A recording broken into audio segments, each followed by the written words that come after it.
একবার বলতে পারতে, আমরাও নয় একটু ঘুরতে যেতাম। সত্যি কিরম টুকুস করে চলে গেলে বলো তো। আমিও তো একটু মিমিসোনাকে নিয়ে যেতে পারতাম, মিমিসোনাও তো ঘুরতে যেতে পারতো। তো চলো বন্ধুরা, চলে এসেছি কাকে নিয়ে বলতে, বুঝতে পারছো না তো তোমরা। একজন গেছে তার ছোট্ট মেয়েকে নিয়ে বেড়াতে, তো আমিও যেতাম, আমাদেরকে যদি একটু বলতো।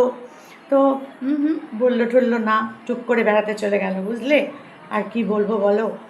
তো কাকে নিয়ে বলতে এসেছি, রোহনকে নিয়ে বলতে এসেছি। রোহন, লিসা আর সোনামা বেড়াতে গেছে গো। হ্যাঁ, তো চলো তার আগে ইন্ট্রো দিয়ে নিই। কেমন আছো বলো সবাই? আশা করি সকলেই ভালো আছো, আমিও ভালো আছি। আর এদের এই ধামাকা ভিডিওর জন্য অপেক্ষা করছিলাম যে কবে আসবে এই ধামাকা ভিডিও। একটা শর্টস দিয়ে ছেড়ে রেখে দিয়েছে যে গান করতে করতে বাসের মধ্যে নাচতে নাচতে যাচ্ছে হচ্ছে আমাদের সোনামা। তোমরা সোনামার নাচটা দেখেছো একবার? ওরে বাবা রে বাবা, কথা বলতে পারে না ভালো করে, স্কুলে যায় না এদিকে, কিন্তু নাচ দেখো, নাচ কাকে বলে নাচ। এমন নাচ নাচছে মানে হিরোইন ফেল, এমন নাচ নাচছে। তো যাই হোক, সোনামা গেছে এখন বেড়াতে। সাথে কে গেছে? পাপা আর আঙ্কেল। আঙ্কেলের ফ্যামিলি গেছে, দেখেই বোঝা যাচ্ছে। আঙ্কেলের ওয়াইফও আছে, সেটাও আমি বুঝতে পারছি। তো মুখ তো দেখায় না বৌমা, আমরা আর কি করব বলো। তো সবাই মিলে বেড়াতে গেছে, খুব ভালো লাগছে। এরকম মাঝে মধ্যে না ফ্যামিলি ট্যুর করলে মনও ভালো থাকে, বেশ একটা আলাদা রকম ফিল হয়। যে একঘেয়ে জীবনযাত্রা থেকে না মাঝে মধ্যে 2-3 দিন যদি একদম বাইরে কোথাও চলে যাওয়া যায় সব কিছু ছেড়ে, আমার তো বেশ ভালোই লাগে। আর আমি যাইও মাঝে মধ্যে, তোমরা জানোই। তো লাইটটা একটু 19-20 হচ্ছে, দেখো হাত নাড়ালে কীরকম হলুদ হলুদ হয়ে যাচ্ছে, আবার হাতটা নামালেই সাদা হয়ে যাচ্ছে। যা আমার লেখাটা করে নাও। তো এখন আমাদের সোনামার পড়াশোনা, আমাদের মিমি সোনার পড়াশোনা চলছে, প্রায় হয়েই গেছে, একটু বাদেই পড়াশোনা শেষ হয়ে যাবে। তো আমি ভাবলাম এই সুযোগে তোমাদের সাথে একটু গল্প করে নিই। তো সোনামার নাচ দেখতে দেখতে আমরা চলে গেলাম একদম কোথায় না, মুর্শিদাবাদ। গরম প্রচুর, ওখানেও আরও বেশি গরম, আমাদের এখান থেকে ওখানে আরও বেশি গরম। আর এই গরমের সময় গেছে মুর্শিদাবাদ বেড়াতে। তো একটা বাসে করেই গেছে, মানে পুরো একটা ট্যুর মনে হয় ছেড়েছে কোনো পাড়া থেকে বা ক্লাব থেকে, এরকম ছাড়েই। তো সেটা ওরা গেছে বেড়াতে মুর্শিদাবাদ। তো বেশ ভালো, আমি মুর্শিদাবাদ গেছি, 2বার গেছি আমি মুর্শিদাবাদ। অনেক দেখার জায়গা আছে, খুব সুন্দর, খুব সুন্দর। মানে সিরাজদৌল্লার অনেক কিছু ওখানে আছে, গোলাপ বাগান আছে, তারপরে তোমার হাজারদুয়ারি, যেটা সব থেকে ভালো লাগবে সেটা হচ্ছে হাজারদুয়ারি। মানে কোন দরজা দিয়ে ঢুকলাম আর কোন দরজা দিয়ে যে বেরিয়ে আসবো, রাস্তা খুঁজে পাওয়া যায় না রে বাপরে বাপ। ভুলভুলাইয়া না কি বলে যেন ওটাকে। ভেতরে ঢুকলে তুমি আর রাস্তা খুঁজে পাবে না। একই রকম দেখতে দরজা, কিন্তু দরজা নয়, দেয়াল। মানে অদ্ভুত টাইপের বাড়ি ওটা, অদ্ভুত। হাজারদুয়ারি, হাজারখানা দরজা, কিন্তু সেই দরজার অর্ধেকটাই হচ্ছে ফলস। তুমি একদিক দিয়ে ঢুকলে, তুমি যদি গাইড না নিয়ে যাও সাথে করে, তুমি একা বেরিয়ে আসতে পারবে না। এরকমই একটা জায়গা হচ্ছে হাজারদুয়ারি। তো আমরা আবার যাব বলে প্ল্যান হয়েছিল, কিন্তু এত গরম পড়েছে না, এখন আর কোথাও যেতেই ইচ্ছা করছে না। মানে মার্চ মাসেই এইরকম গরম, এরপর যে আরও কত গরম পড়বে তার কোনো ঠিক ঠিকানা নাই। তো যাই হোক, গরম পড়ুক আর যাই পড়ুক, বেড়াতে যাওয়ার মজা কিন্তু বেশ আলাদাই। তবে সোনামাকে দেখলাম, সোনামার চেহারাটা কিন্তু ভীষণ খারাপ হয়েছে, ভীষণ খারাপ হয়েছে। রোহনের তো হয়েছেই, তার সাথে সাথে সোনামারও হয়েছে। গা থেকে জামাগুলো খুলে খুলে খুলে খুলে পড়ে যাচ্ছে। আর আমি বারবারই বলেছিলাম যে যখনই বাইরে কোথাও যাবে, পাতলা গেঞ্জির যে জামাগুলো হয় গা থেকে খুলেও পড়ে না, ওরকম গেঞ্জির যে টপ, সেই টপগুলো পরিয়ে নিয়ে যাবে। গেঞ্জির জামা পাওয়া যায় ওইগুলো, বা সুতির পাতলা পাতলা জামা পরিয়ে নিয়ে যাবে। এই গরমের মধ্যে রোহন ওকে একটা ফুল প্যান্ট পরিয়ে নিয়ে গেছে। কেন, ছোট হাফ প্যান্ট কি পাওয়া যায় না? গেঞ্জি প্যান্ট পাওয়া যায় বাচ্চাদের, গেঞ্জির ওপরে মানে গেঞ্জিটা আর ও নিচে হচ্ছে প্যান্ট, সেটও পাওয়া যায়। ওইগুলো পরাবে, ভদ্র সভ্য সুন্দর, আর বাচ্চাটার পক্ষেও ভালো। সেখানে একটা ওই রকম ফুল প্যান্ট পরিয়ে একটা এমন জামা পরিয়েছে, গা থেকে খুলে খুলে পড়ে যাচ্ছে। লিসান আবার বলছে যে ওর কাঁধ থেকে যে নেমে যাচ্ছে, সেটাও বলছে, ডানা থেকে নেমে গেছে না কি একটা যেন বলছিল। আমার হাসিও পাচ্ছিল দেখে। কিন্তু সোনামার চেহারাটা কিন্তু ভীষণ খারাপ হয়েছে, খুব খারাপ হয়েছে, যেটা চোখে পড়ছে, খুব চোখে পড়ছে সোনামার চেহারাটা। তো যাই হোক, বাসের নাচটা কিন্তু আমি ভুলতে পারছি না। তোমরা যারা দেখোনি রোহনের ওই সুন্দর শর্টসটা একটুখানি তোমরা দেখে নিও যে সোনামা কি নাচ নাচতে শিখেছে। আর রোহন নাচের মাস্টার, তো নাচ করছিল, ওর সামনে নাচ করে আর ও সেই নাচগুলোকে তোলে। তো ওইরকমভাবে যদি একটু পড়াগুলো তুমি ওর সাথে সাথে বলো, ABCD 1 2 অ আ, তাহলে ও তো এগুলো শেখে। কতগুলো ছড়া, সেগুলো যদি তুমি ওর সামনে বলো, সেগুলোও তো ও শেখে, তাই না? বয়স তো ওর প্রায় 3 বছর হতে চললো। তো সেখানে একটা বাচ্চাকে তো এগুলো শেখাতেই হবে। ও স্কুলে ঠিক মতন যাচ্ছে না, পড়াশোনাটা ঠিক মতন করছে না, কিন্তু ও তো বড় হচ্ছে, বলো, স্কুল টুল তোকে যেতেই হবে। তো সেখানে দাঁড়িয়ে নাচখানা কিন্তু ভালো শিখেছে। তো গেছে হচ্ছে ওরা মুর্শিদাবাদে গিয়ে প্রথম দিন, আজকে পার্ট 2 এসেছে। আর আমার এই ঘোরার ব্লগগুলো দেখতে না খুব ভালো লাগে। পার্ট 1 এসেছে আজকে, এরপর নিশ্চয়ই পার্ট 2 আসবে। না, রোহনের কাছ থেকে আমরা কিছু দেখতে পাচ্ছি না। তো সেখান থেকে রোহনকে দেখছি ভিডিও বানাচ্ছে, হয়তো দেবে পরে, দিতেও পারে। আমার চোখে এখনো পর্যন্ত পড়েনি। আমি লিসানের ভিডিওটা দেখে তোমাদের সঙ্গে মানে কথা বলতে এসেছি। তারপর ওরা বেশ সুন্দর নেমে ওরা আবার ঘোড়ার গাড়ি করে যাচ্ছে।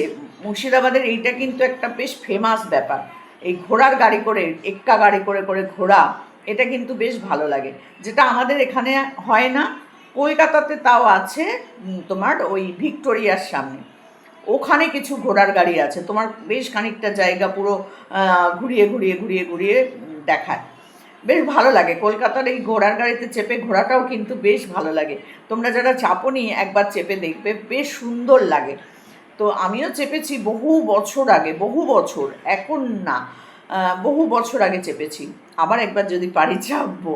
কিন্তু মুর্শিদাবাদে গিয়ে আমার কিন্তু ঘোড়া চাপা হয়নি, ঘোড়ায় করে ঘোরা হয়নি, এমনি ঘুরে ঘুরে সব দেখেছি আমরা। অটো করে না কিসে করে গেলাম, আমরাও মনে হয় ঘোড়ার গাড়িতেই গেছিলাম, অনেক বছর আগে গেছি তো আমার ঠিক মনে নেই। একবার ঘোড়ার গাড়িতেই মনে হয় ঘুরেছিলাম, আর সেকেন্ডবার তো আমরা গাড়ি নিয়েই গেছিলাম, যার জন্য মনে হয় গাড়ি করে করেই সব জায়গাটা ঘুরেছিলাম। তো সেটাও অনেক বছর হয়ে গেছে।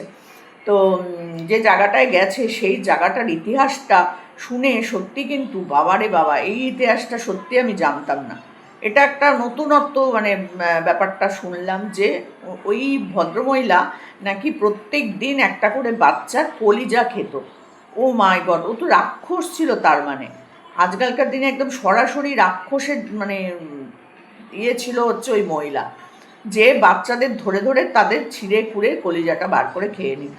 কলিজা মানে কি হার্ট তো নিশ্চয়ই, নাকি ওরকমই কিছু হবে, আমি ঠিক জানি না, ভুল বললে পরে তোমরা আমাকে একটু সংশোধন করে দিও, কমেন্ট বক্সে কিন্তু লিখে দিও, দিদি এইটা কলিজা মানে এইটা, ঠিক আছে? তো যাই হোক, সেই কলিজা খেত, মানে প্রত্যেক দিন তার মানে ওটার নেশায় পরিণত হয়ে গেছিলো। মানে খেতে খেতে এমন হয়ে গেছিলো যে ওনার চাই প্রতিদিন, যেভাবে হোক যেখান থেকে পাত্র ধরে ধরে নিয়ে এসে খেত। তো উনি এত মানে নেশায়, মানে বাচ্চাদেরকে 100 না কত হাজারের ওপরে, বেশি না কত বললো, 100 বোধহয় না কত যেন বললো লিসান, তার ওপরে বাচ্চার ও ওইরকম মেরে মেরে খেয়ে নিত। ভাবো, গ্রামে বাচ্চা শূন্য হয়ে যাচ্ছিল প্রায়, তা তো হবেই না, রোজ যদি তার বাচ্চা লাগে কোথায় পাবে সে? সেই কংস মামার মতো আমি শুনেছি, কংস সেই কৃষ্ণের জন্মের সময় কংস বাচ্চাদের ধরে ধরে মেরে ফেলতো, যে বাড়িতে বাচ্চা জন্মাতো তাকেই নাকি বধ করে দিত, এরকম গল্প তো আমরা শুনেছিলাম। তো কিন্তু তো আবার আমি এই গল্পটা আজকে প্রথম শুনলাম। আমি মুর্শিদাবাদ গিয়েও এই গল্পটা সত্যি শুনিনি, এই জায়গাটাও আমি দেখিনি, মনে নেই আমার একদম মনে নেই। আর মনে যখন নেই তখন কিছু বলার নেই। তো সেই জায়গাটায় তাকে যখন ধরে বেঁধে মারা হলো, তাকে কবর দেওয়া হলো, যখন সে মারা গেল, সেই কবরের ওপর দিয়ে মানে গেঁথে দেওয়া হচ্ছে, মানে বাড়ি তৈরি, মানে কি বলে ওটাকে, তৈরি কবরস্থানের ওপর দিয়ে এমনভাবে তৈরি করে দিয়েছে যে ওর কবরের ওপর দিয়ে মানুষ হেঁটে হেঁটে গিয়ে নামাজ পড়তে আসে না কি যেন করতে আসে ওই জায়গাটায়। মানে এত লোকে ওর ওপরে তিতি বিরক্ত হয়ে গেছিলো। সত্যি আমি এই ঘটনাটা জানি না, মানে গায়ে না কাটা দিচ্ছিল যখন লিসানের মুখ থেকে শুনছিলাম যে এতগুলো বাচ্চাকে উনি মেরে মেরে তার কলিজা খেয়েছে।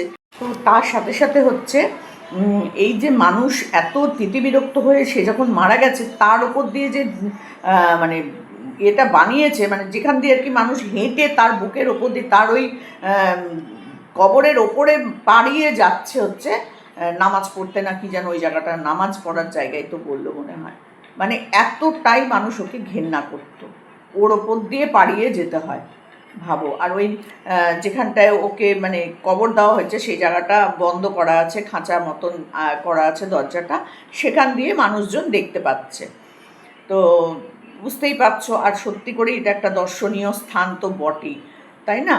তো আমার খুব ভালো লাগলো ভিডিওটা, সত্যিই খুব ভালো লেগেছে লিসানের ভিডিওটা।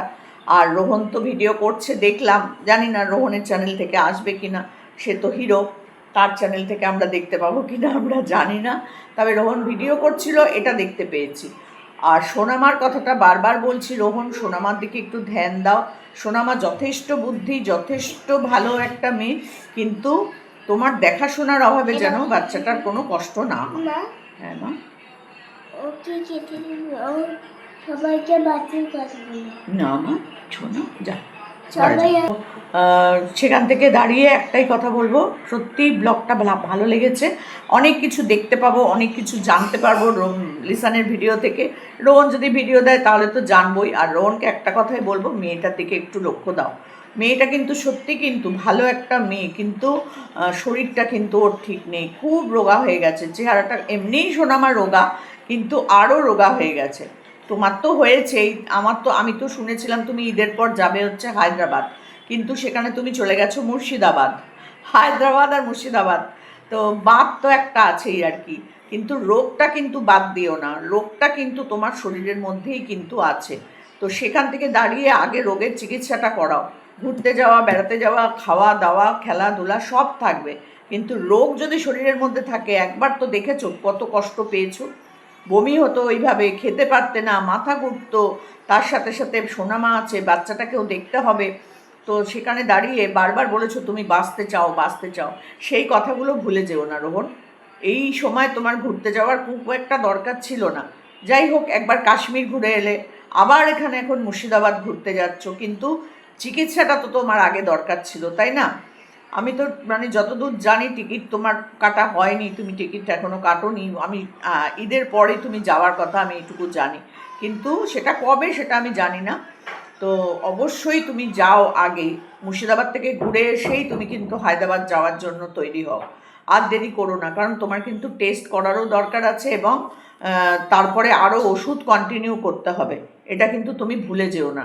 তার সাথে সাথে সোনামাকে দেখাটা অবশ্যই করো। সোনামার শরীর চেহারা কিন্তু খুব খারাপ হয়েছে, খুব খারাপ। তো সেই দিকেও একটু দেখো। আমরা ভালোবাসি বলেই তোমাদেরকে এইগুলো বলি। আমি বিশেষ করে আমার কথা বলছি, আমি ভালোবাসি, খুবই ভালোবাসি, সেটা তুমি খুব ভালো করেই জানো, তার জন্যই কিন্তু এত কিছু বলা। না হলে সমস্ত দর্শকদের মতন যদি দেখে বলতাম হ্যাঁ ভিডিওটা খুব ভালো লাগলো, ভিডিওটা খুব সুন্দর হয়েছে, খুব ভালো লাগলো তোমাদের ঘুরতে যাওয়া দেখে, ব্যাস এইটুকু বলতাম, তাহলে আমার কোনো ব্যাপার ছিল না। কিন্তু আমি তোমাদেরকে একটু অন্য লেভেল দিয়ে ভালোবাসি, তাই না? নিজের মনে করি প্রচণ্ড, তাই জন্যই বলতে আসি। আর বাচ্চাটাকে তো অবশ্যই প্রত্যেকটা মানুষ ভালোবাসে, সেই বাচ্চাটার জন্য প্রত্যেকেই বলবে, এই ভিডিওটা দেখার পর নিশ্চয়ই সবাই বলবে যে সোনামার শরীরটা সত্যিই খারাপ হয়েছে, কারণ জামাগুলো ওর গায়ে ঠিক মতন হচ্ছে না। আর তুমি ওকে গেঞ্জির জামা আর সুতির পাতলা পাতলা জামা পরাও, কোনো অসুবিধা নেই, দেখতে খারাপ লাগবে না তোমার মেয়েকে। তোমার মেয়ে এমনিই সুন্দরী, যে কোনো জামা কাপড় পরলেই তাকে ভালো লাগবে। এই গরমের মধ্যে ফুল প্যান্ট অন্তত পরিও না, কোনো দরকার নেই ফুল প্যান্ট পরানোর। আর ওখানে প্রচণ্ড গরম, আমাদের এখানের থেকেও ওখানে প্রচণ্ড গরম। তো সেই কারণে বললাম বাচ্চাটা যাতে সুস্থ থাকে, স্বাভাবিক থাকে, একটু ডাব খাইও, তুমি নিজেও খেয়েও ওকেও খাইও, ঠিক আছে? এইটুকুই বললাম। ভালো থেকো, সুস্থ থেকো। আর লিসান পার্ট 2 এর জন্য অপেক্ষা করছি। তোমরাও সবাই খুব ভালো থেকো, সুস্থ থেকো। মারিয়ামটা যেতে পারেনি, সত্যিই খারাপ লাগছে। আর মারিয়ামের বাবা যদি না আসে তাহলে তার পক্ষে, তোমাদের পক্ষে রাখা সম্ভব না। বাবা মা, হয়তো মাও আসেনি, তো ওরা যদি না আসে তো মারিয়ামকে সত্যি করে, ও তো ছোট একটা বাচ্চা, তো রাখাটা সম্ভব না। কান্নাকাটি করলে বেড়াতে যাওয়ার আনন্দটাই মাটি হয়ে যাবে। ওকে নিয়েই তখন মনে হবে বাবা কেন এলাম, তাহলে চলো বাড়ি ফিরে যাই। তার থেকে বাবা মার সাথেই বাচ্চাদের নিয়ে যাওয়া সব থেকে ভালো। তো চলো, রোহনকেও বলবো নিজের শরীরের দিকে যত্ন নিও, মেয়ের যত্ন নাও। আর লিসানকে বলবো পুরো পরিবারের সাথে সাথে তুমিও ভালো থেকো, সুস্থ থেকো।